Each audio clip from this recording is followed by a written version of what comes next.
जैसा कि हमने अपने प्रथम भाग में देखा, पार्वती के अटल समर्पण और कठोर संयम को देखकर देवताओं के मन में यह विचार उत्पन्न हुआ कि क्या पार्वती वास्तव में भगवान शिव के योग्य हैं या नहीं। अब समय आ गया है उस दिव्य परीक्षा का। तो आइए आगे की कथा जानते हैं।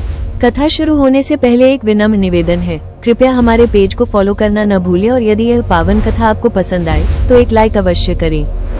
देवताओं ने मिलकर पार्वती की तपस्या की परीक्षा लेने का निर्णय लिया। उन्होंने शिव को स्वयं ब्रह्मचारी साधु के रूप में भेजा ताकि पार्वती की भक्ति और धैर्य की परीक्षा ली जा सके। शिव ने उस समय एक साधु के वेश में आते हुए कहा, ये तपस्या व्यर्थ है।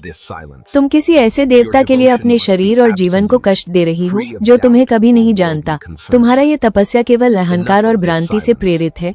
शिव की यह निंदा पार्वती को सुनाई दी, लेकिन उनके हृदय में किसी प्रकार का भय, क्रोध या घबराहट नहीं था। पार्वती ने पूर्ण निश्चय और आत्मिक शक्ति से उत्तर दिया, जो शिव को नहीं जानता वही उनका अपमान करता है। मैं उनके प्रेम और भक्ति में सदा अटल रहूंगी। मेरे हृदय में केवल शिव ही वास करते हैं।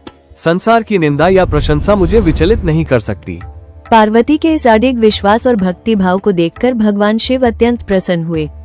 उन्होंने अपने साधु रूप को छोड़कर दिव्य स्वरूप धारण किया और पार्वती के हृदय में स्वीकार्यता की पुष्टि की। हिमालय की पवित्र वादियों में शिव पार्वती का अलौकिक विवाह संपन्न हुआ। यह विवाह केवल दो व्यक्तियों का नहीं था, बल्कि सृष्टि के संतुलन और आध्यात्मिक मिलन का प्रतीक था।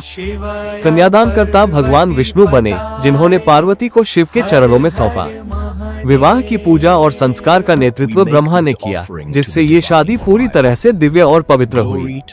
समस्त देवता, ऋषि मुनि, सिद्ध, गंधर्व, यक्ष और प्रकृति इस पावन अवसर के साक्षी बने। नदियाँ, फूल, वायु, पर्वत और आकाश भी इस दिव्यता में झूम उठे।